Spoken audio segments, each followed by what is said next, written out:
Hello, church family. Well, today we are passing through the halfway point of our fasting. And if you're like me, you're just hungry all the time.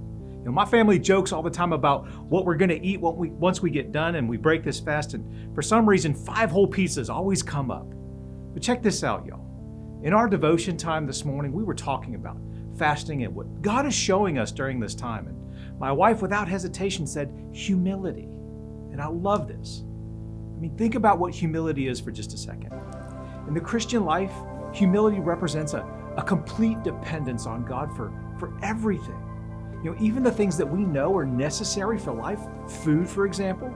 You know, if you don't eat long enough, you will literally die. Your body needs food to sustain itself. In fact, one of the general words we use for food is sustenance. But as Christians, we come to understand that God is our sustainer. You know, in Nehemiah 9:21, the prophet describes how God sustained the people in the wilderness for 40 years.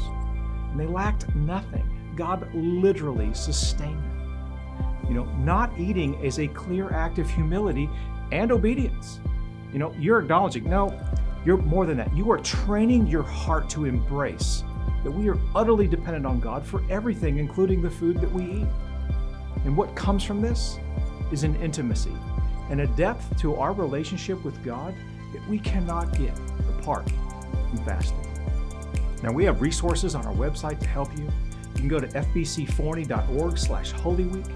If you're really struggling through a track, consider looking at one of the other options. Pace yourself, but stick with it. This is a marathon and not a sprint. Stay faithful, brothers and sisters, and God wants to show you something in this, and I promise that it's worth it.